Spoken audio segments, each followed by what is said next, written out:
The conference room deep inside the Vryn Dominion flagship was silent, except for the soft hum of holographic displays. Commander Jothik stood before the largest screen, his 4 eyes scanning through reports that made his exoskeleton itch with unease. Behind him, his officers waited, their mandibles clicking nervously as they watched their commander process the latest intelligence from the frontier worlds. "This cannot be accurate," Jothik finally said, his translator rendering his chittering voice into flat, emotionless words. 3 Kresh dreadnoughts destroyed by cargo vessels? Impossible. His intelligence officer, a smaller Vryn named Kilmara, stepped forward. Her voice carried the tremor of someone delivering news they wished they could unsay. "The data has been verified 17 times, Commander. The human vessels were civilian freighters, retrofitted with weapons that our analysts describe as primitive at best, and yet the Kresh fleet was obliterated." Jothik turned to face his crew. In his long career spanning 4 decades of military service, he had seen many species fight and die across the galaxy. The Kresh were known as formidable warriors, their technology advanced, their tactics refined through centuries of conquest. They did not lose battles to cargo ships. "Show me the engagement footage," he commanded. The hologram shifted, displaying the black void of space. 3 massive Kresh dreadnoughts moved in standard formation, their hulls bristling with weapons designed to crack planets. Approaching them were 5 human cargo vessels, bulky and ungainly, looking more like flying warehouses than warships. The battle should have lasted seconds. Instead, what Jothik witnessed defied every principle of military doctrine he had ever learned. The human ships did not retreat. They did not attempt evasive maneuvers. Instead, they accelerated directly toward the Kresh fleet at speeds that should have torn their hulls apart. The Kresh opened fire, their plasma cannons cutting through space with lethal precision. 2 human ships exploded immediately, their crews of hundreds vaporized in an instant. But the remaining 3 kept coming. "What are they doing?" one of Jothik's officers whispered. They watched as the human ships returned fire with weapons that were laughably outmatched. Their missiles were too slow, their railguns too weak. By all calculations, they should have been destroyed before landing a single hit. But the humans did something unexpected. They used their destroyed comrades as cover, flying through the debris fields, using the wreckage to shield themselves from the Kresh weapons. Then came the part that made Jothik's blood run cold. The lead human ship, badly damaged and venting atmosphere, rammed directly into the first Kresh dreadnought. The explosion was massive, the human ship detonating its entire fuel supply on impact. The Kresh vessel's shields overloaded, and the dreadnought broke apart like a child's toy. The second human ship targeted the weapon systems of the second dreadnought, not trying to destroy it but to cripple it. Their weapons fire was precise, calculated, targeting weak points that should have been impossible to hit at such speed. When the Kresh ship's weapons went offline, the human vessel self-destructed beside it, the blast tearing through the disabled shields. The last human ship faced the final Kresh dreadnought alone. Both vessels were damaged, both bleeding atmosphere and fire. The logical choice would have been retreat. Instead, the human ship broadcast a message on all frequencies. Jothik listened to the translated words, "For those we lost. For those we protect. We do not yield." The final exchange lasted mere seconds. The human ship took catastrophic damage, its hull breaching in 17 places. But in those final moments, its crew managed to launch every remaining weapon they had. The Kresh dreadnought, already damaged from supporting its destroyed companions, could not withstand the barrage. Both ships died together in a ball of nuclear fire. The hologram ended, leaving the conference room in stunned silence. "This is the 3rd such engagement this month," Kilmara said quietly. "Humans do not fight like other species, Commander. They do not calculate odds. They do not surrender when defeat is certain. They fight harder when they are losing." Jothik had read the reports, but seeing it was different. Every species in the Galactic Council understood warfare. They understood strategy, tactics, the preservation of forces, the value of retreat. But humans seemed to operate on different principles entirely. He pulled up another file, this one from the Cerulean Concordat's encounter with human forces 6 months prior. The Ceruleans had attempted to claim a mining colony in disputed space, confident their superior numbers would force human surrender. Instead, a single human platoon held off an entire Cerulean battalion for 3 days. The Ceruleans reported that human soldiers fought with increasing ferocity as they sustained casualties. Wounded humans did not withdraw. They fought from where they fell. When ammunition ran low, they used improvised weapons. When those failed, they used their hands. The Ceruleans won the battle eventually, but lost 60% of their forces doing so. The mining colony was economically worthless after the damage inflicted during the fighting. Their psychology is wrong, one of Jothic's tactical officers observed. Pain should reduce combat effectiveness. Injury should prompt retreat. Hopelessness should lead to surrender. Humans experience all these things and somehow become more dangerous because of them. Jothic nodded slowly. The Galactic Council maintained extensive psychological profiles on every known species. Most civilizations fought to win, but they also fought to survive. Self-preservation was a universal constant, or so everyone had believed until humanity joined the galactic community. Humans preserved themselves by being willing to die. It was paradoxical, illogical, and terrifyingly effective. "There is something else," Kilmara said, her voice even quieter now. "Something that concerns Central Command more than these conventional engagements."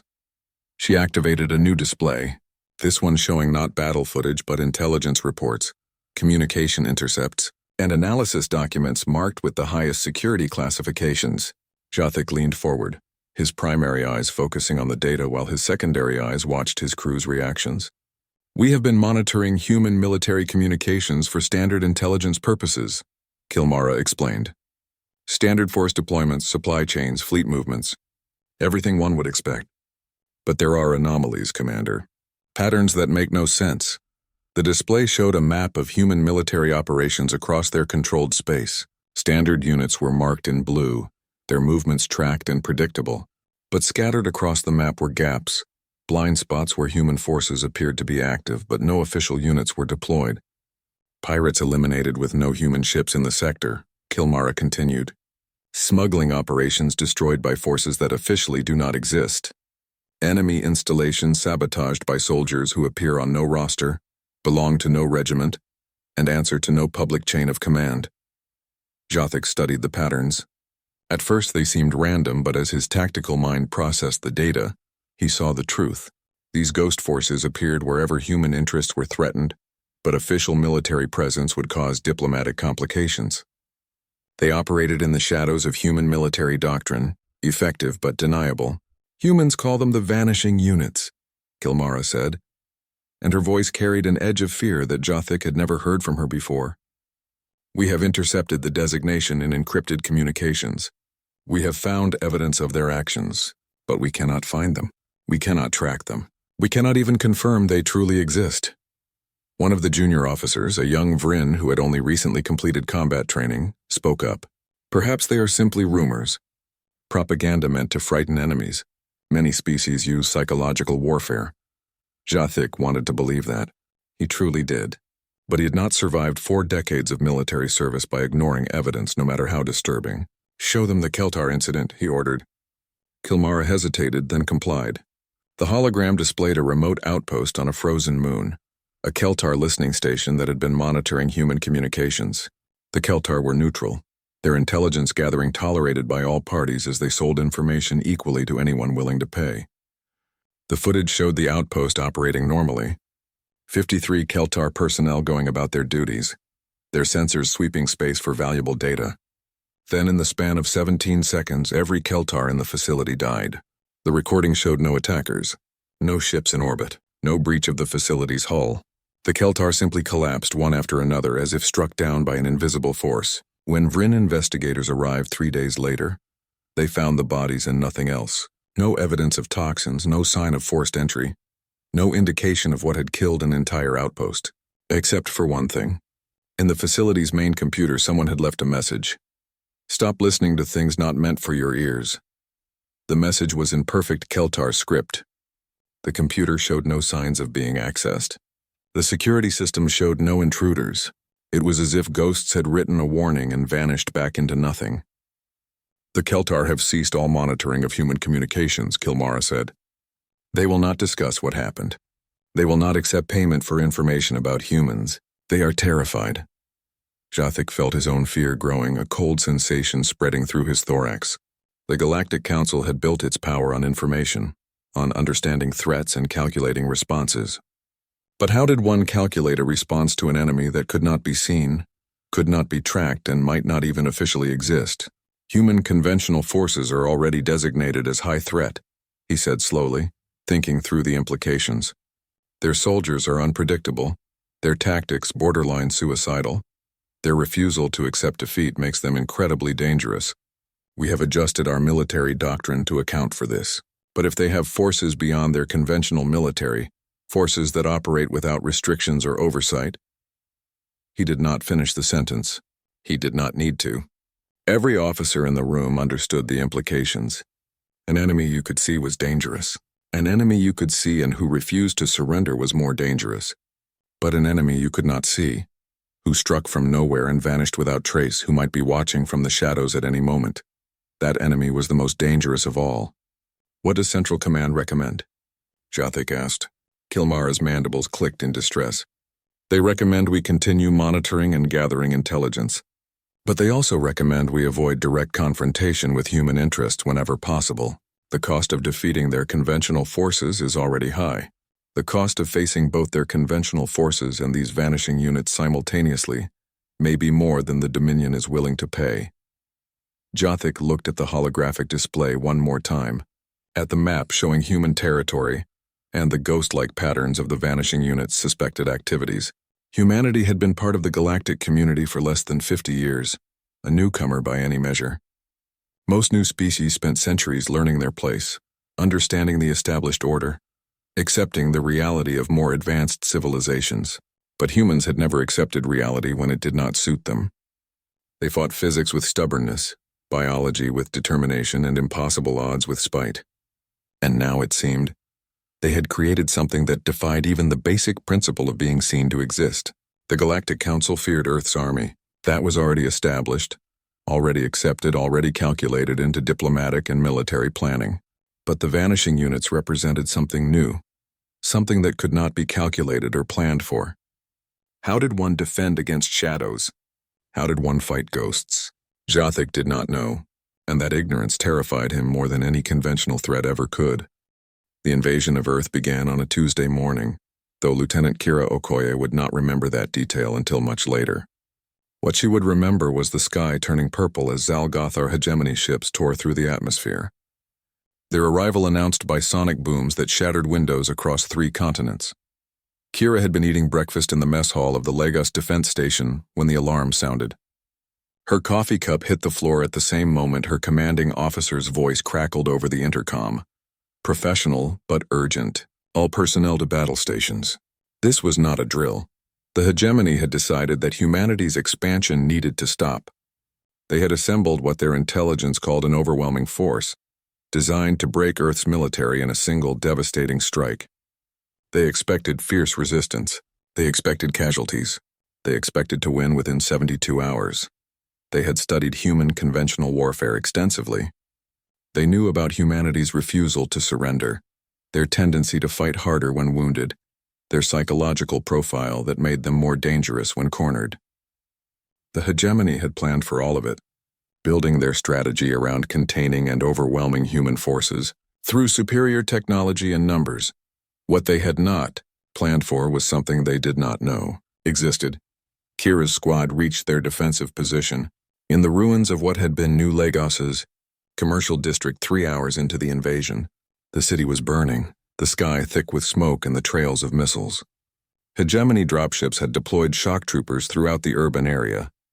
Their strategy clear: take the city block by block, minimize their own casualties, and break human morale through relentless, methodical conquest. Position here, Kira ordered, her squad of 12 taking cover behind the collapsed remains of an office building. Their weapons were standard issue, their armor reliable but nothing special.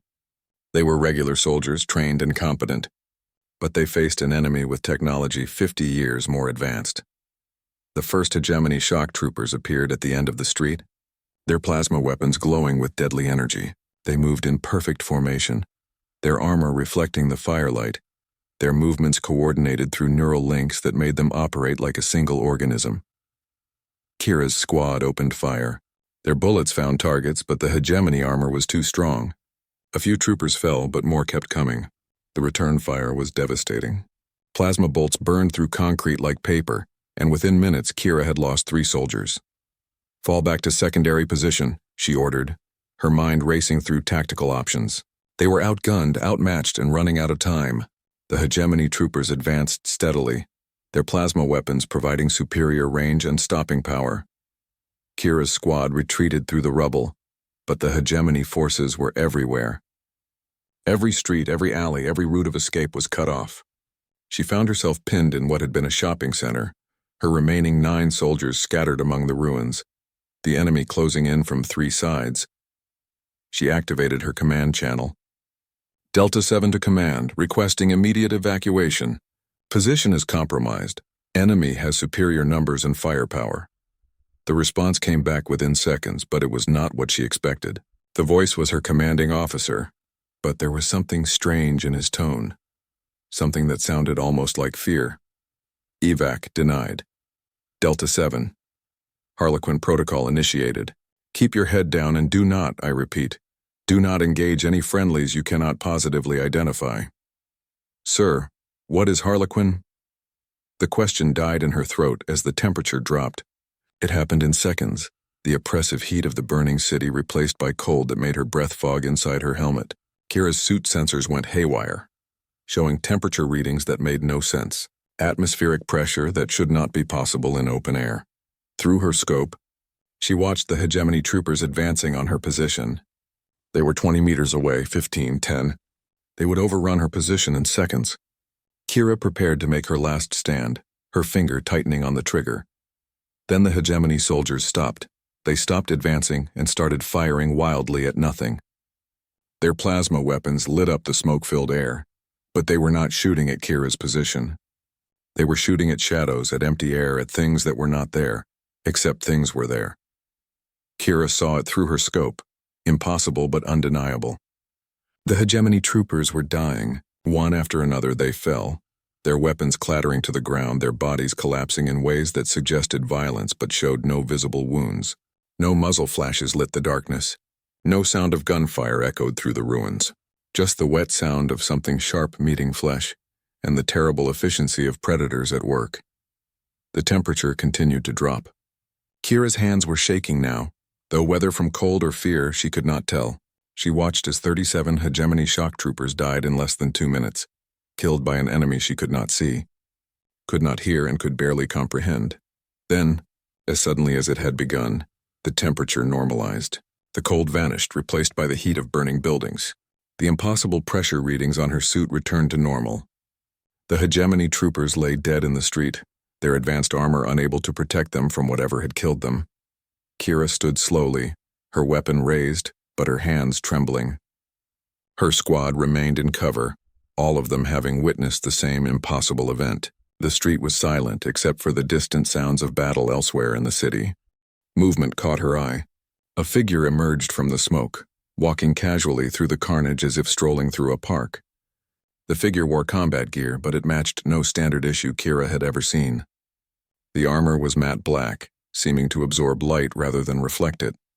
The helmet showed no rank, no unit designation, no identifying features of any kind. The figure stopped beside one of the dead hegemony troopers, examined the body briefly, then looked up at Kira's position. Even though she could not see the person's face behind the featureless helmet, Kira felt the weight of that gaze. Position secure, Lieutenant, the figure said. The voice was modulated, processed through technology that made it impossible to determine gender, age, or even species. It could have been human. It could have been anything. Who are you? Kira asked, her voice steady despite her fear. The figure tilted its head slightly, a gesture that seemed almost amused. That is not a question you want answered, Lieutenant. What you want to know is how to report this engagement. Kira looked at the dead hegemony soldiers, at the lack of bullet casings, at the absence of any evidence that her squad had been responsible for this slaughter. How am I supposed to explain this? Official report: enemy casualties attributed to your squad's defensive action. Enemy forces encountered unexpected resistance and withdrew after sustaining heavy losses. No friendly casualties. Do you understand? Kira understood.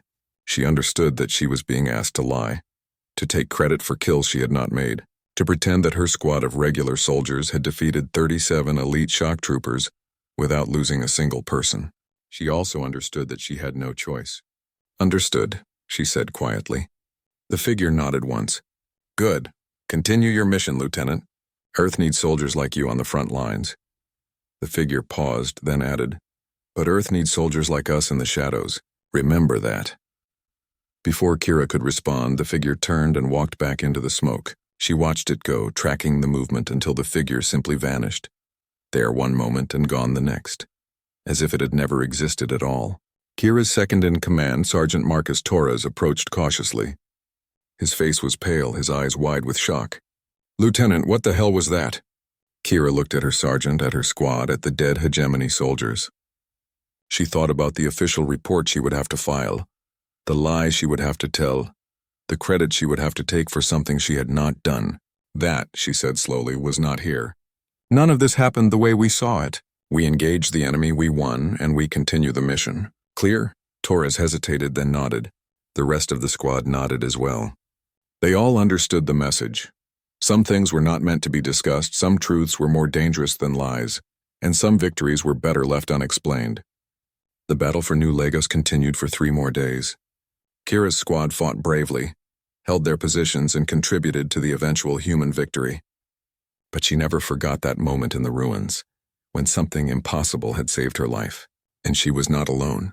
Across the city, across the continent, across the entire planet, similar reports began to filter through military channels. Enemy forces destroyed by unknown attackers, hegemony positions overrun with no explanation, shock troopers found dead with no visible wounds, no evidence of human presence, no indication of how they had died. The official reports all said the same thing. Human forces had achieved decisive victories through superior tactics and determination. The truth, whispered in barracks and mess halls but never officially acknowledged, was different. Something was out there, something that wore no uniform, answered to no public command, and killed with terrifying efficiency. Something that existed in the space between official record and reality, operating in shadows that conventional warfare could not reach. The hegemony had studied human conventional forces. They had prepared for human stubbornness, human refusal to surrender, human tendency to fight harder when wounded. They had built their invasion plan around defeating those characteristics. But they had not prepared for the vanishing units. They had not prepared for soldiers who did not exist in any database, who struck from nowhere and disappeared without trace, who operated under protocols that even most humans had never heard of. The hegemony had calculated the cost of defeating Earth's official military. They had never calculated the cost of fighting Earth's ghosts. 3 days after the invasion began, hegemony forces started reporting strange occurrences. Patrol units found dead with no enemies in sight. Communication relays destroyed by invisible attackers. Command posts going silent, then discovered as scenes of carnage that made no tactical sense. The hegemony commanders tried to adapt, tried to counter an enemy they could not see or predict. They increased patrols, improved security, deployed their best sensors and detection equipment. It made no difference. The vanishing units struck when and where they chose. They appeared like nightmares, killed with precision that suggested intimate knowledge of hegemony tactics and technology, then vanished before anyone could respond. They left no evidence, no traces, no clues to their methods or identities. And slowly, inexorably, the hegemony invasion began to falter, not because they were losing conventional battles, those they often won, but because their soldiers were terrified, because every shadow might hide death, because the enemy they could see was dangerous enough, but the enemy they could not see was breaking their will to fight. Kira Okoye never saw the shadowy figure again, but she saw the effects of their work. She saw hegemony soldiers who flinched at shadows, who fired at nothing, who abandoned positions not because they were defeated but because they were afraid. She saw an invasion force that had come to conquer Earth, encountering something they had not known existed and could not hope to defeat. She saw the vanishing units winning a war that conventional forces alone might have lost. And she understood finally what that modulated voice had meant. Earth needed soldiers on the front lines fighting the visible war with courage and determination. But Earth also needed soldiers in the shadows, fighting a different war entirely, one that existed in fear and uncertainty and the terrible power of the unknown. The hegemony had learned to fear Earth's army. Now they were learning about something far worse. The emergency session of the Galactic Council convened in the orbital station above the neutral world of Terrace Prime. Representatives from 47 species gathered in the Great Chamber, a space designed to accommodate the galaxy's diverse civilizations. Aquatic species floated in specialized tanks. Silicon-based life forms rested on heated platforms, and dozens of other creatures filled the seats in a display of the Council's reach across known space. But today, all attention focused on one species: the humans. Ambassador Chen Wei walked into the chamber with measured steps, his diplomatic training evident in every gesture. He was a man in his 50s, his hair graying at the temples, his face carrying the lines of someone who had spent decades navigating the complex politics of galactic relations. He wore a simple suit, dark blue with Earth's emblem on the collar, and carried himself with the calm confidence of someone who knew he was walking into a trap. Delegate Morteth of the Cerulean Concordat rose from his seat as Chen approached the speaking platform. The Cerulean was massive, easily 3 meters tall, his reptilian features and glowing amber eyes giving him an intimidating presence. His voice, when translated, carried weight and authority. "Ambassador Chen, the Council recognizes your presence. We have grave matters to discuss regarding recent military actions by human forces." Chen bowed slightly, a gesture of respect that cost him nothing but bought him a few seconds to assess the room. He could see anger in some faces, fear in others, and calculation in many. This session had been called quickly without the usual diplomatic preparation. Something had forced the Council's hand. "I am at the Council's service," Chen replied, his voice calm, "though I must note that the United Earth Defense Force has operated in full accordance with galactic warfare conventions during our defensive operations against the hegemony invasion." Morteth's eyes narrowed.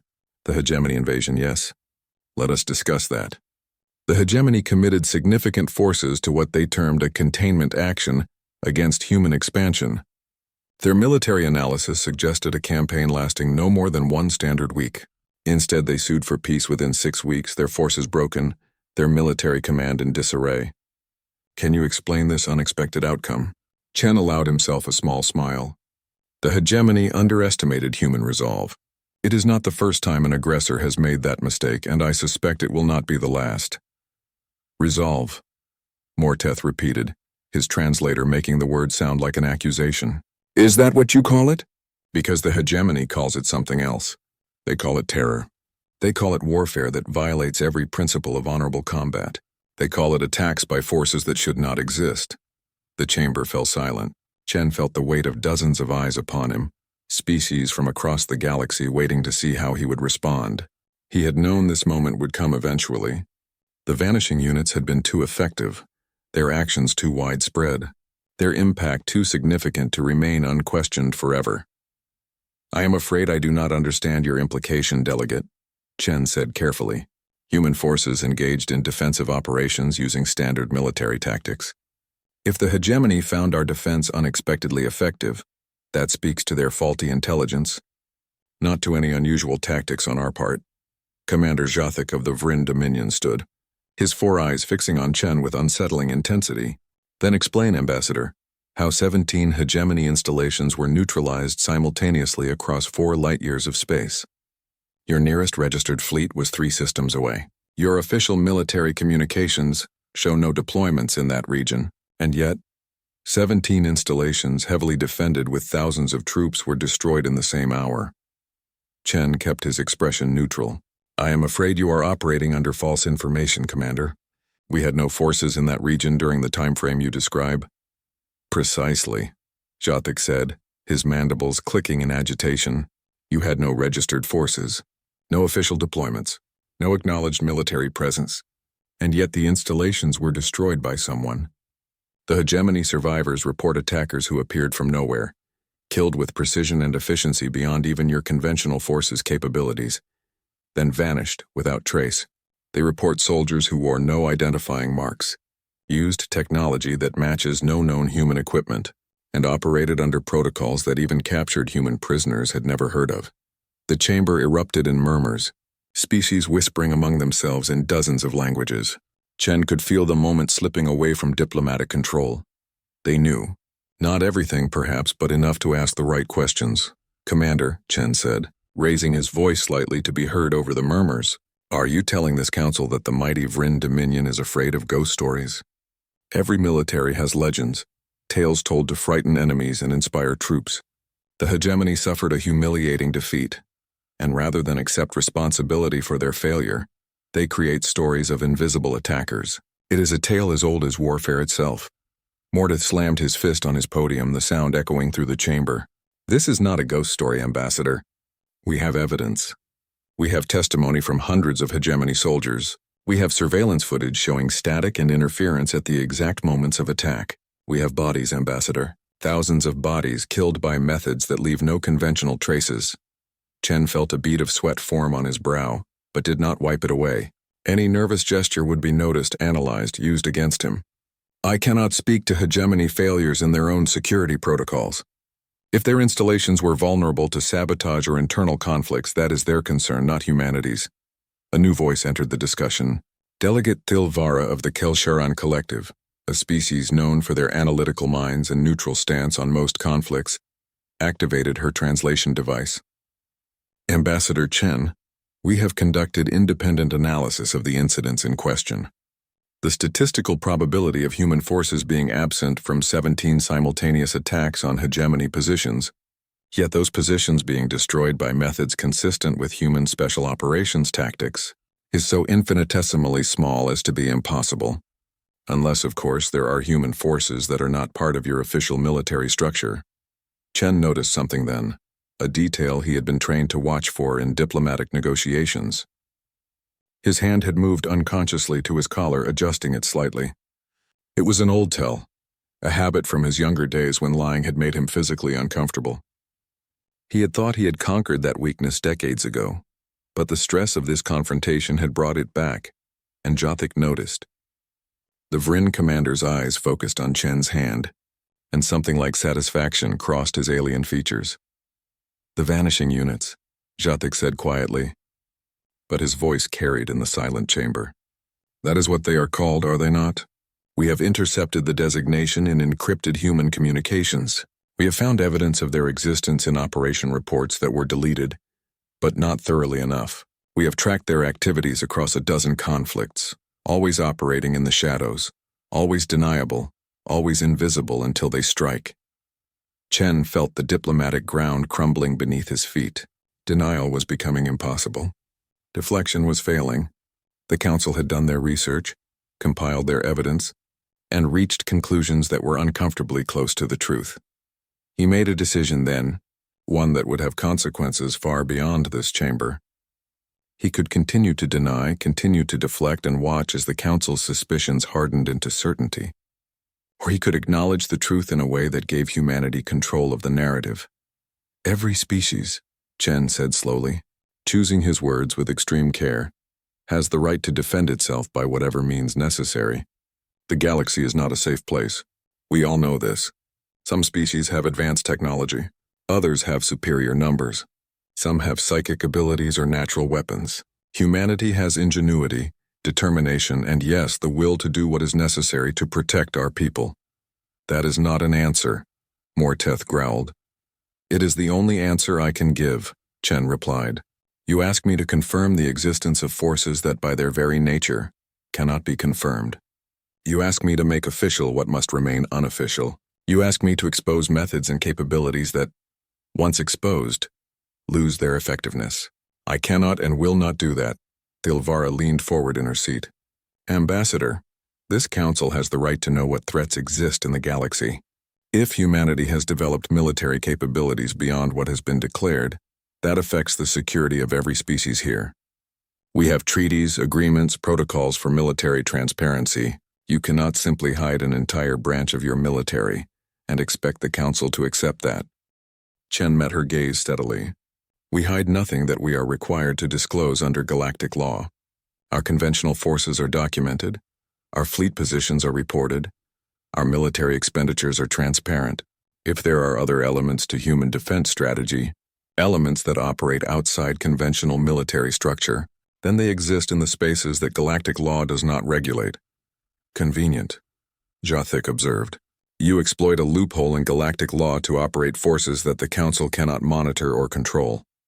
We exploit nothing, Chen said, his voice hardening slightly. We defend ourselves. The hegemony invaded our homeworld with the intent to break our civilization. They brought overwhelming force, superior technology, and the confidence of certain victory. And yet here we stand, victorious, while they sue for peace. If the methods of that victory disturb you, perhaps you should question why the invasion was launched in the first place. The chamber erupted again, this time with more heated exchanges. Some delegates argued that human actions set a dangerous precedent, that allowing one species to operate unmonitored military forces would encourage others to do the same. Others pointed out that the Council had failed to prevent the hegemony invasion and had no moral authority to question human defensive measures. Mordeth called for order, his voice cutting through the chaos. This debate can continue, but we must address the immediate concern. Ambassador Chen, the Council demands transparency. We demand information about these vanishing units. We demand to know their capabilities, their numbers, their command structure, and their operational parameters. Chen shook his head. The Council has no authority to demand that information. We have violated no galactic laws. We have attacked no neutral parties. We have defended ourselves against an unprovoked invasion. What methods we use to achieve that defense are not subject to Council oversight. Then we will make them subject to oversight, Mordeth declared. I move that the Council draft new regulations requiring all member species to declare all military assets, including special operations forces, intelligence units, and any other personnel engaged in military or paramilitary activities. The motion was seconded immediately by 3 other delegates. Chen felt a sense of inevitability settling over the chamber. This was what he had feared, what Earth's military commanders had warned might happen. The vanishing units had been too effective, and their effectiveness had frightened the galaxy into action. But before the vote could be called, Delegate Sorath of the Kryn Federation stood. The Kryn were an old species, one of the founding members of the Council, and their words carried significant weight. I must speak against this motion, Sorath said, his ancient voice translated into a whisper that somehow filled the chamber. The honored delegates seemed to have forgotten recent history. When the Kresh threatened Cerulean colonies, did the Council intervene? When the hegemony began its aggressive expansion, did the Council act? When dozens of species faced existential threats, where was the Council's protective hand? He paused, letting his words sink in. The Council is magnificent at debate, at forming committees, at studying problems until those who suffer from those problems are dead. But action? Protection? These we do not provide. And now when one species finds a way to protect itself effectively, we rush to regulate them, to expose their methods, to strip away their defenses because we are uncomfortable with their success? Mordeth bristled. This is about transparency, about maintaining order. This is about fear, Sorath interrupted, his ancient authority overriding the Ceruleans' protest. We fear what we cannot see. We fear what we cannot control. We fear that humanity has found a way to level the playing field against species with superior technology and numbers. But I ask you all, is that fear justification for stripping away a species' right to self-defense? The chamber fell into contemplative silence. Chen watched as delegates who had been ready to vote for new regulations now hesitated, reconsidering their positions. Shathik broke the silence. Elder Sorath raises valid points. But the question remains. If we allow humanity to operate forces in secret, what prevents other species from doing the same? What prevents an arms race conducted in shadows, where no one knows who has what capabilities until war breaks out? What prevents it now? Chen asked quietly. Delegate Shathik, do you truly believe that every species in this council has declared all their military capabilities? Do you believe there are no intelligence services operating in secret? No special forces conducting missions that will never be officially acknowledged? No weapons development programs hidden from council oversight? The question hung in the air unanswered because everyone knew the answer. Every major species had secrets. Every military had units that operated outside public view. Humanity's only crime was being effective enough that their secrets could not be ignored. The difference, Mordeth said slowly, is that human secrets are winning wars. Human shadows are breaking military forces that should be unbeatable. Human ghosts are changing the balance of power in the galaxy. Chen nodded. Yes, they are. Because we had no choice. We are a young species in a galaxy full of civilizations thousands of years older than us, with technology we are only beginning to understand. with military forces that dwarf our own. We cannot match you in conventional warfare. We cannot compete with your numbers or your advancement. So we found another way. We found a way to make our enemies afraid, to make them think twice before attacking us, to make the cost of invading Earth too high to be worth paying. He looked around the chamber, meeting eyes both familiar and alien. You ask about the vanishing units. I cannot confirm they exist. I cannot deny they exist. But I can tell you this. If they do exist, they exist because the galaxy forced us to create them. They exist because humanity learned that survival in this universe requires more than brave soldiers and advanced weapons. It requires the will to do what others will not. It requires the ability to strike fear into hearts that thought themselves fearless. It requires shadows to balance the light. The session continued for hours, with debates and arguments and proposals that went nowhere. In the end, no regulations were passed, no demands were met, no secrets were exposed. The council adjourned with more questions than answers, more fear than understanding, and the knowledge that humanity had changed the rules of galactic warfare in ways they could not fully comprehend. As Chen left the chamber, Jothic approached him privately. You lied to us, Ambassador, the Vrind said quietly. Your hand went to your collar when you denied having forces in that region. It is a tell, a sign of discomfort with untruth. Chen smiled tiredly. Perhaps, Commander. Or perhaps I was uncomfortable with being forced to discuss matters that should remain undiscussed. Either way, you will never know for certain. The vanishing units are real, Jothic said. It was not a question.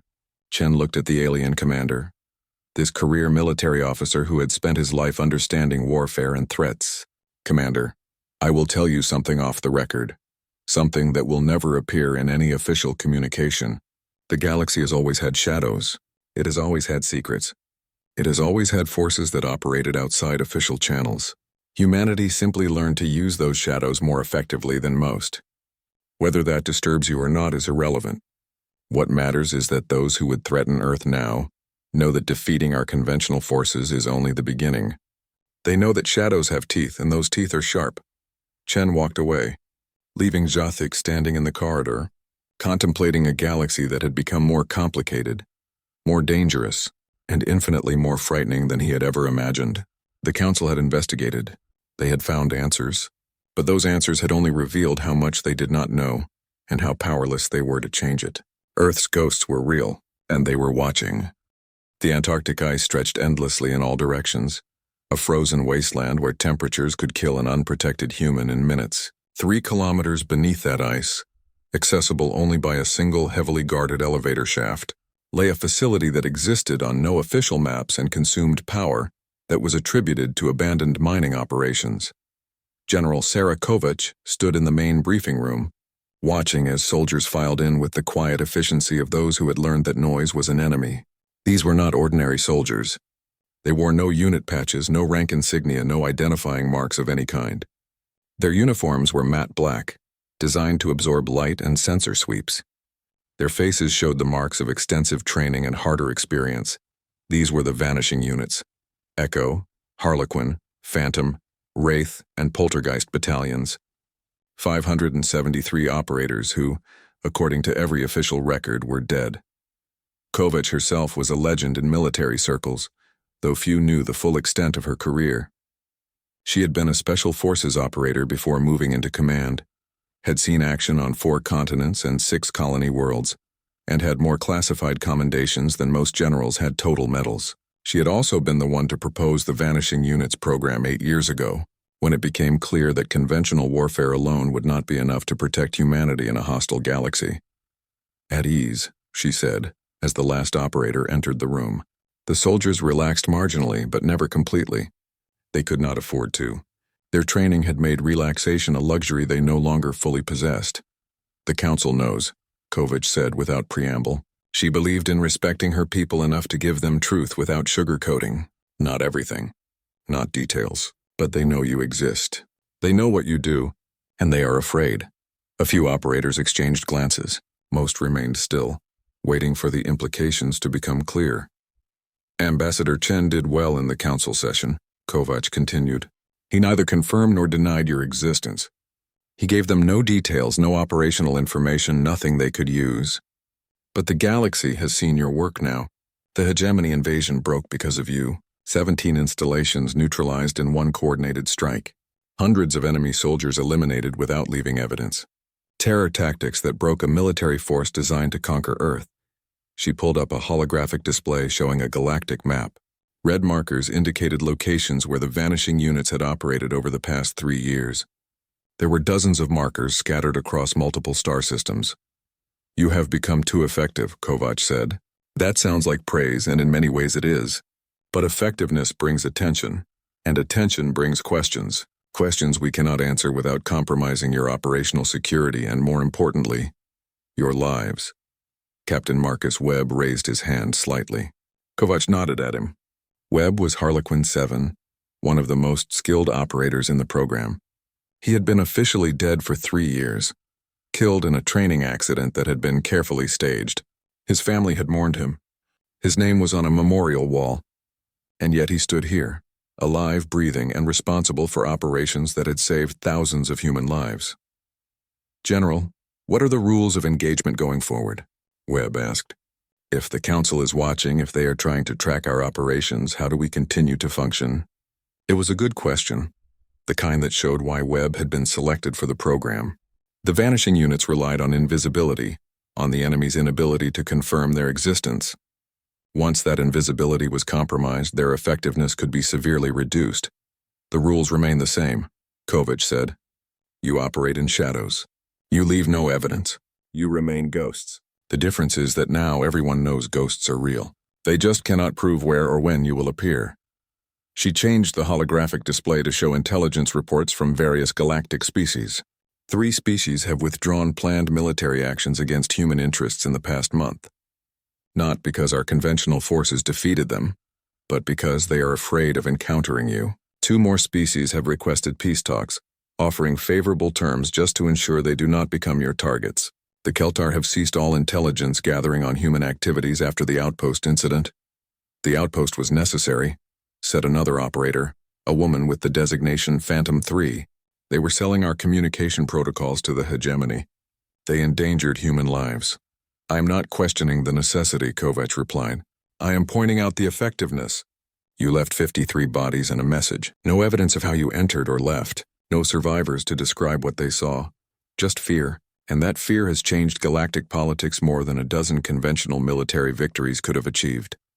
She paused, looking at each operator in turn. These were volunteers, every one of them.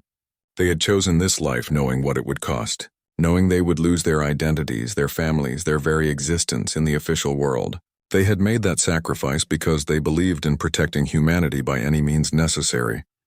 But sacrifices had consequences. "However," Kovac continued, her voice becoming harder, "we need to discuss the psychological cost of your work, Dr. Ramirez." A woman in civilian clothes stepped forward from the side of the room. Dr. Elena Ramirez was the program's chief psychologist, responsible for monitoring the mental health of operators who lived in conditions that would break most people. "General, operators," Dr. Ramirez said, her voice gentle but firm, "I will be direct. The psychological assessments show increasing stress markers across all battalions. Depression indicators are up 40% from last year. Disassociation events have doubled. 3 operators have requested termination from the program, and 17 more are showing signs of identity fragmentation." The room was silent. Identity fragmentation was the clinical term for what happened when someone spent too long pretending to be dead, too long living without name or recognition, too long existing as a ghost. The mind began to fracture, unable to reconcile the person they had been with the shadow they had become. Webb spoke again. "Doctor, we knew what we were signing up for. We knew the cost. Knowing and experiencing are different things, Captain," Ramirez replied. "You have been legally dead for 3 years. Your family believes you are buried in Arlington National Cemetery. Your friends have moved on. Your entire previous life has been erased, and you cannot even tell them the truth, cannot give them the comfort of knowing you are alive and serving humanity. That is not a burden anyone should have to carry indefinitely." "Then what do you suggest?" asked Wraith 12, a young operator who had only been in the program for 18 months. "We cannot exactly come back from the dead. We cannot walk up to our families and say, 'Surprise, I am actually alive and have been killing people in secret for years.' Kovac raised her hand for silence. Dr. Ramirez and I have been working on something. A protocol we are calling Resurrection. It would allow operators who have served their term to return to normal life under new identities. Not their original identities, that would be impossible, but new ones. New names, new backgrounds, new lives built on a foundation of carefully constructed documentation. She pulled up another display, this one showing a detailed plan for identity reconstruction. You would be relocated to colony worlds where records are less stringent, given backstories that would hold up to casual investigation, provided with therapy and support to help you rebuild a sense of self that is not based on being a ghost. But, Webb asked, because there was always a but in military planning. But it would mean leaving the program, Kovac said. Once you go through Resurrection, you can never return to the Vanishing units. You would be separated from the only people who truly understand what you have been through. You would have to build new relationships, new connections, all while carrying secrets you can never share. It is not a perfect solution. It is simply the best we can offer. The operators absorbed this information in silence. For many of them, the Vanishing units had become more than a military assignment. It had become their identity, the only thing that gave meaning to their sacrifice. The thought of stepping away from the shadows was both tempting and terrifying. How many can we afford to lose? Asked Echo 5, a veteran operator who had been in the program since its inception. If operators start cycling out through this resurrection protocol, how do we maintain operational effectiveness? It was a tactical question, the kind soldiers asked when personal feelings had to be balanced against mission requirements. Kovac appreciated the professionalism, even as she hated the necessity. We can afford to lose some, she said honestly. Training new operators takes time, but it is possible. What we cannot afford is to lose operators to psychological breakdown, to suicide, to the kind of mental collapse that could compromise operational security. Better to have fewer operators who are psychologically stable than more who are fragmented and unstable. She looked at Dr. Ramirez. How many are at critical risk? 17 show severe signs, Ramirez said quietly. Another 32 show moderate indicators. If we do not intervene, I estimate we will lose between 10 and 15 operators to breakdown within the next year. Some may become non-functional. Others may become security risks if their mental state deteriorates enough. The math was brutal but clear. Lose some operators to Resurrection Protocol, or lose more to psychological collapse. I am opening the Resurrection Protocol to volunteers, Kovac announced. Anyone who feels they have reached their limit, who needs to step away from the shadows, will be allowed to do so with full support and no judgment. This is not about weakness. This is about recognizing that every soldier has limits and there is no shame in reaching yours. She paused, then added, but I also need volunteers to stay. I need operators who can continue the mission, who can maintain the fear that keeps humanity safe. The galaxy knows about you now. They are afraid. That fear is our weapon, and we need people strong enough to wield it. For a long moment no one spoke. Then Webb stood. I will stay, General, for as long as I am needed. Others stood as well, one by one. Echo 5, Phantom 3, Wraith 12, and dozens more. They stood not because they wanted to remain ghosts, not because they enjoyed living in shadows, but because they understood the necessity. But not everyone stood. Some operators remained seated, their faces showing relief mixed with guilt. They had reached their limit, and the Resurrection Protocol offered them a way out. Kovac nodded, accepting both groups without judgment. For those who stay, you have my gratitude and my commitment that we will support you in every way possible. For those who choose Resurrection, you have served with honor and deserve the chance to reclaim your lives. Either choice is valid, either choice is respected. Dr. Ramirez stepped forward again. For those seeking resurrection, please see me after this briefing. We will begin the process immediately. For those continuing, I will be implementing enhanced psychological support protocols, regular counseling sessions, peer support groups, and new techniques for managing identity stress. Kovac changed the display one final time, showing current threat assessments. For those staying, understand that your mission has not changed. You remain humanity's hidden blade, the fear that keeps our enemies cautious, the shadow that protects the light. The galaxy knows you exist now, but they do not know where you are, when you will strike, or how you operate. That uncertainty is your power. She highlighted several regions on the galactic map. Intelligence suggests 3 species are considering testing human defenses, trying to determine if the vanishing units are as effective as rumors suggest. They will be watching for you, trying to catch you, trying to prove you are not the unstoppable force the hegemony believes you to be. Let them watch, said Harlequin 7 quietly. Ghosts are best seen out of the corner of the eye, never straight on. Kovach smiled grimly. Exactly. You will continue operations as planned. Small teams, surgical strikes, maximum psychological impact with minimum evidence. Make them afraid of shadows. Make them second-guess every decision. Make them understand that attacking humanity means facing enemies they cannot see, cannot predict, and cannot defeat. She straightened to attention, and the operators did the same. You are the vanishing units.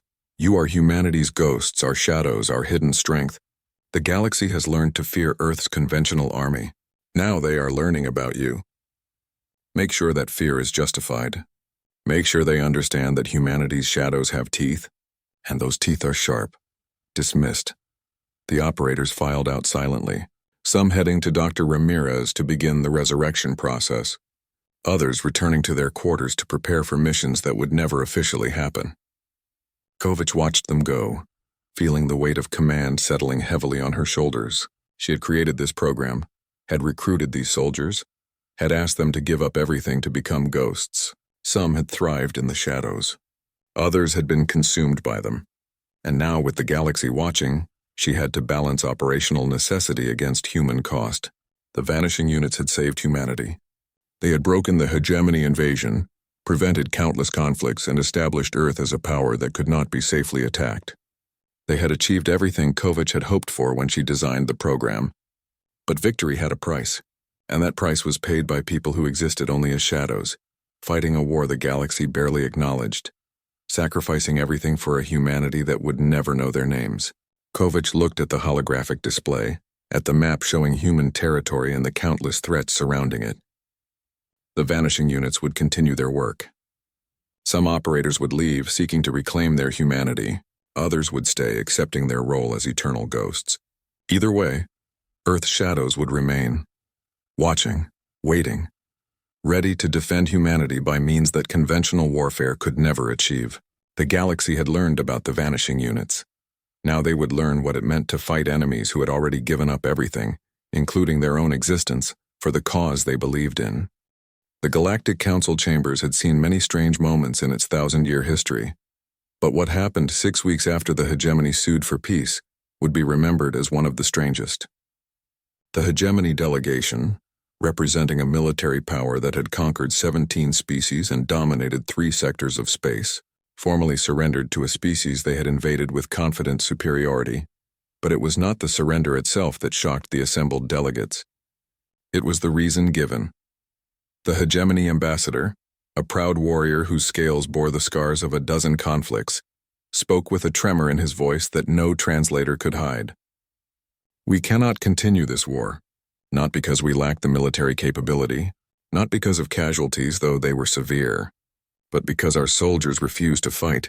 They are broken, not in body but in mind. They fear shadows. They fear silence. They fear the enemy they cannot see. The ambassador paused, his 3 eyes showing emotions that were rare for his species. Genuine terror. We have lost entire battalions to an enemy that leaves no trace. We have found our soldiers dead with no wounds, no evidence, no explanation. Our command posts fall silent and are discovered as massacre sites, with no indication of who attacked or how. Our troops report being watched from darkness, hunted by things that should not exist. We cannot fight ghosts. We cannot defeat nightmares. We surrender because the alternative is the complete psychological destruction of our military forces. Ambassador Chen Wei watched from his seat as the surrender was formalized. He felt no triumph, only a deep exhaustion. The vanishing units had achieved their purpose, had broken an invasion force through fear and psychological warfare. But victory felt hollow when achieved through methods that disturbed even those who employed them. After the formal session ended, Chen found himself surrounded by delegates who no longer bothered with diplomatic pretense. Delegate Morteth of the Cerulean Concordat approached first, his massive frame somehow less intimidating than his words.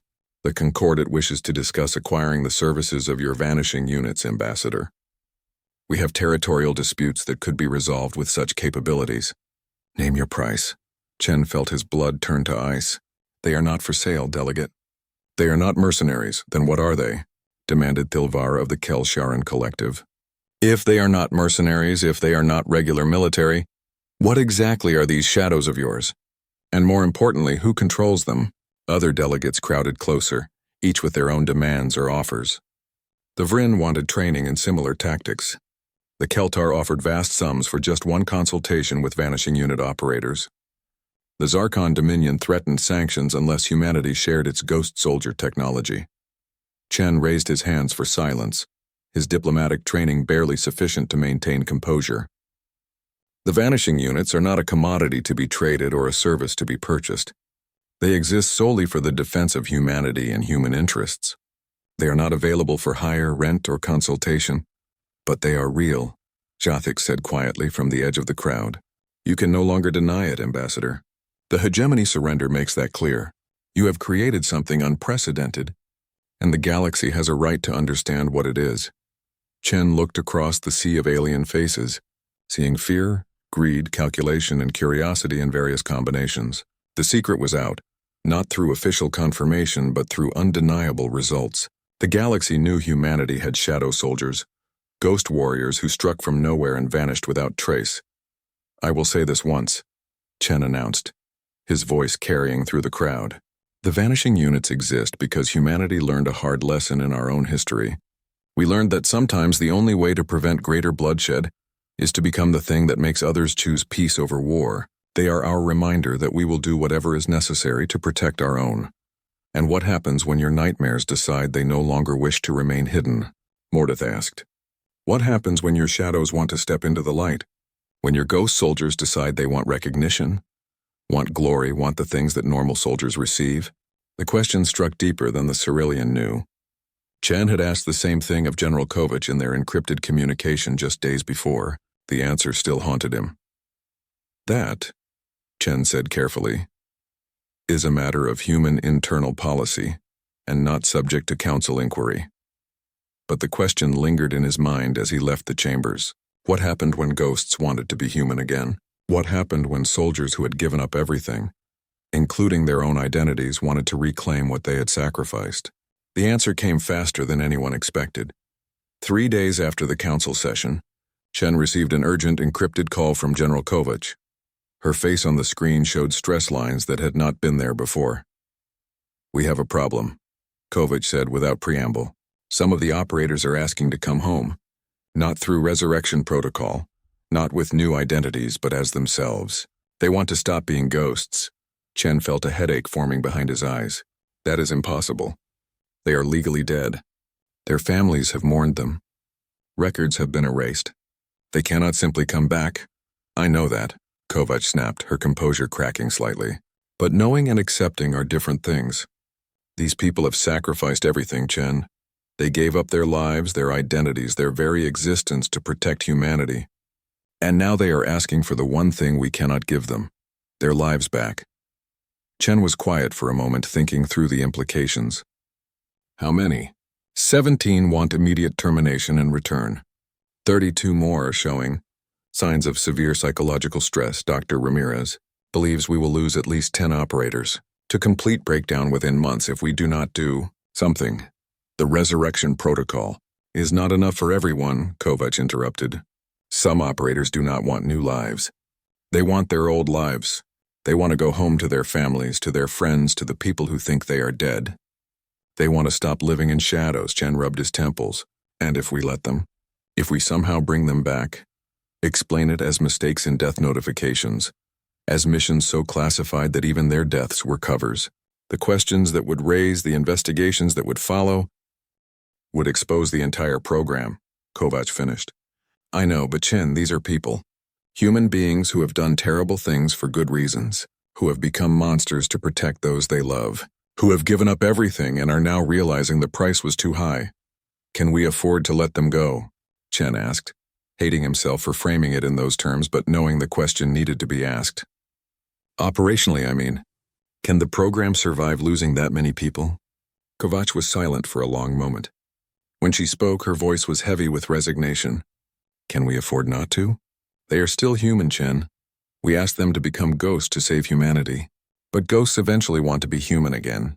If we refuse, if we trap them in this existence forever, we are not protecting humanity. We are destroying the very people we asked to protect it. The call ended with no resolution, leaving Chen to stare at the blank screen and contemplate an impossible situation. The vanishing units had achieved everything they were designed to do. They had broken the hegemony, prevented conflicts, established humanity as a power too dangerous to attack casually. They had saved countless lives through fear and shadow, but the shadows were cast by real people. People who had sacrificed their existence, their identities, their futures. And now those people wanted something in return, something that might be impossible to give. Chen called for a meeting with the Joint Chiefs, with intelligence directors, with the civilian leadership that technically knew about the vanishing units but preferred not to think about them. The conversation that followed was painful, filled with hard truths and harder decisions.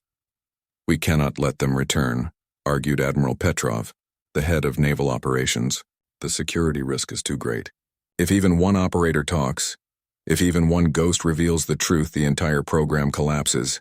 And without the program, without the fear it generates, we lose our greatest strategic advantage. But we also cannot keep them as prisoners," countered Director Walsh of Intelligence. "They volunteered, yes, but that volunteering came with the assumption they could leave when their service was complete. If we deny them that, we are no better than the enemies we fight against." "What about the resurrection protocol?" someone asked. Chen shook his head. "General Kovach says it is not enough for everyone. Some operators do not want new identities. They want their old lives back. They want to go home." President Morrison, who had authorized the Vanishing Units program at its inception, spoke quietly. "Can we give them that? Can we somehow bring them back without compromising security?" The question hung in the air unanswered.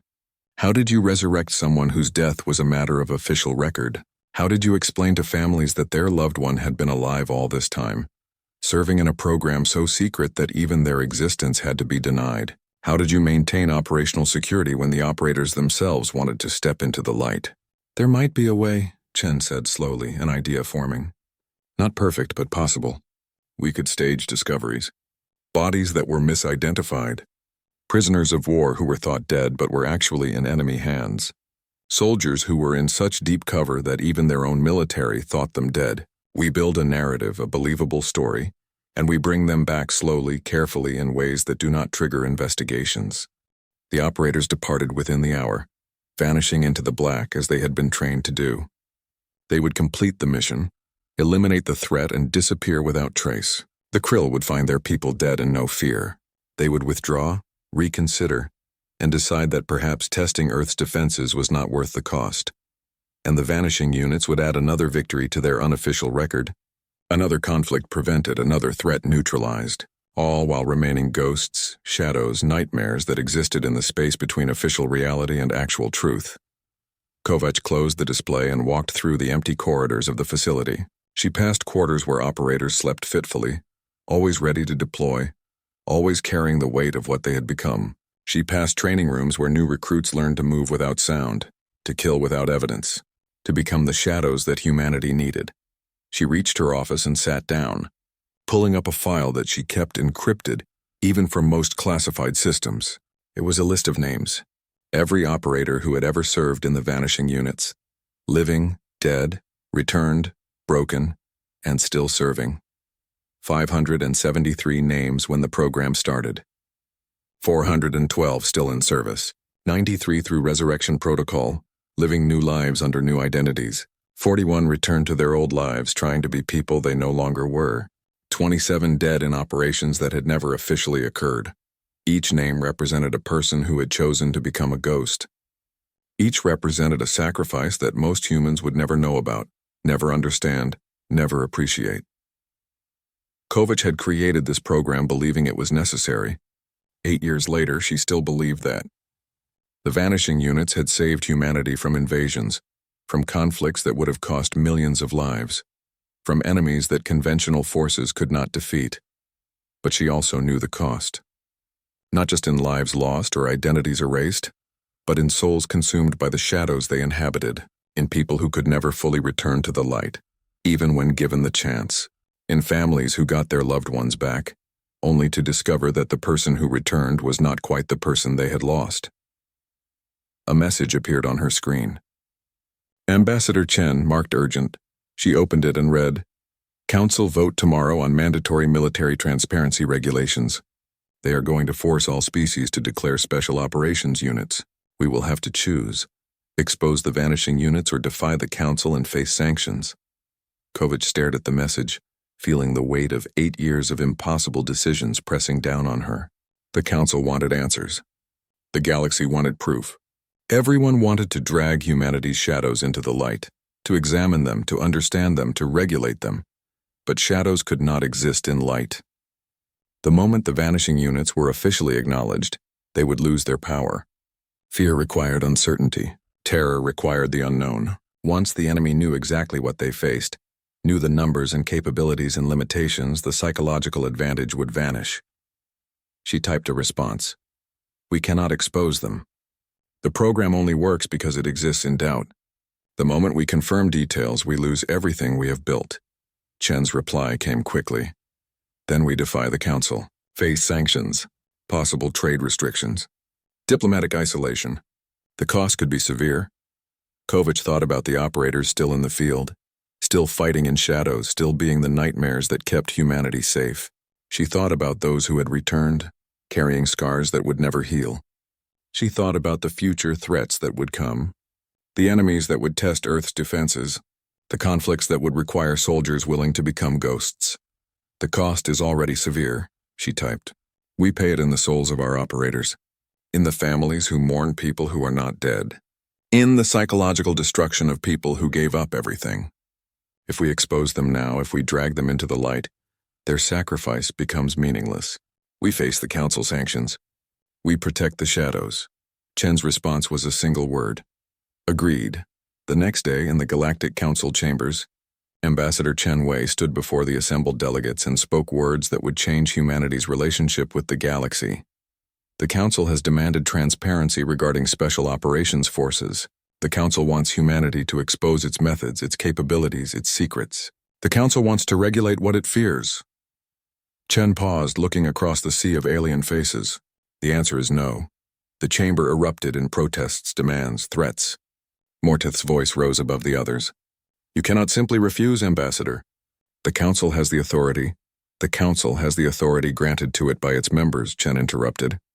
"And humanity, as a sovereign species, retains the right to defend itself by whatever means necessary. We will not expose our defensive capabilities to satisfy the curiosity or calm the fears of those who would threaten us.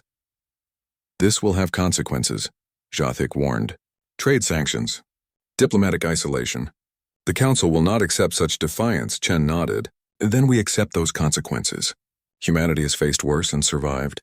We will continue to operate within the bounds of galactic law regarding conventional warfare. But our special operations capabilities, our defensive strategies, our methods, these will remain our own. Not because we wish to hide them out of shame, but because their effectiveness requires their secrecy." He looked directly at the gathered delegates. "You ask about the vanishing units. You want to know their numbers, their capabilities, their limitations. I will tell you this and nothing more. They exist to protect humanity. They exist because the galaxy has proven time and again that peaceful species must be prepared to do terrible things to survive. They exist because we refuse to be victims." "And if we impose sanctions?" Thilvara asked. "Then we endure sanctions," Chen replied. "Humanity has endured worse. We have survived extinction events on our homeworld. We have survived wars that nearly destroyed us. We have survived first contact with a galaxy that saw us as inferior. We will survive your disapproval as well." The vote was called. Sanctions were approved by a narrow margin. Trade restrictions were implemented. Diplomatic channels were limited. Humanity was isolated, punished for refusing to expose the shadows that protected them. But the vanishing units remained secret. The ghosts remained ghosts, and humanity, though isolated, remained safe. 3 months after the Council vote, Marcus Webb received another encrypted message. It was not from General Kovach this time. It was from Phantom 3, one of the operators still in service. "We heard about the Council vote, about the sanctions, about what standing by us cost humanity." The message paused, and Webb could almost feel the weight behind the next words. "Is it worth it? Are we worth it? Webb sat in his backyard again, under stars that suddenly seemed very far away. He thought about his time as Harlequin 7, about the missions he had run, the lives he had taken, the fear he had sown. He thought about the psychological cost, the identity loss, the impossible burden of being a ghost, but he also thought about the lives saved.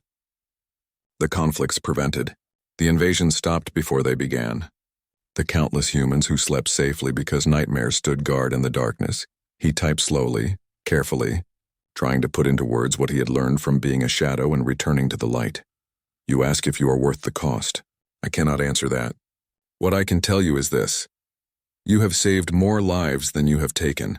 You have prevented more suffering than you have caused. You are the price humanity pays for security in a hostile galaxy. Whether that price is worth paying, that is for history to judge. But know this. Every person who sleeps safely tonight, who lives without fear of invasion, who raises children in peace, they exist because you chose to become shadows. That has to count for something. He sent the message and sat in the darkness, a returned ghost trying to be human again, thinking about the operators still out there fighting the war that most humans did not know existed. The galaxy had learned about the vanishing units. They had learned to fear them, tried to expose them, attempted to regulate them, and when humanity refused to bend, when Earth chose isolation over exposure, the galaxy learned something else. They learned that humanity would sacrifice anything to protect its own, that humans would endure sanctions, face isolation, accept any cost to keep their shadows hidden and effective. That Earth's ghosts were not just military assets but sacred trusts, people who had given up everything and deserved protection in return. The price of shadows was high. It was paid in lost identities and psychological scars, in families separated by lies necessary for survival. It was paid in the souls of operators who could never fully return to the light, who carried darkness with them forever. But it was a price humanity chose to pay. Because in a hostile galaxy, where strength determined survival, Earth had found strength in shadows, in ghosts who fought unseen, in nightmares that protected the innocent, and that strength, purchased at terrible cost, kept humanity free. General Kovach stood in her office beneath Antarctic ice, looking at the list of names one more time. Each name a story, each story a sacrifice, each sacrifice a thread in the tapestry of humanity's survival. She added a note to the file, one that would remain classified long after she was gone, long after the current operators had served their time, long after the vanishing units evolved into whatever they would become. We asked them to become ghosts, she wrote. We asked them to give up everything to protect everyone. Some paid the price and endured, others paid the price and broke. All of them deserve to be remembered, even if that memory must remain hidden. They are humanity's shadows, our necessary monsters, our silent guardians.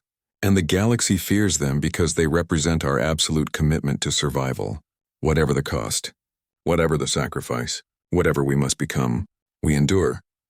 She encrypted the file and stood, walking back through the facility where shadows prepared for their next mission, where ghosts trained to be better nightmares, where people who had given up their existence continued to fight for those who would never know their names. The vanishing units would continue. New operators would volunteer, accepting the same impossible bargain their predecessors had accepted. The galaxy would continue to fear Earth's shadows, never quite understanding them, never quite able to counter them, and humanity would endure, protected by ghosts who had chosen to vanish so that others could live in the light.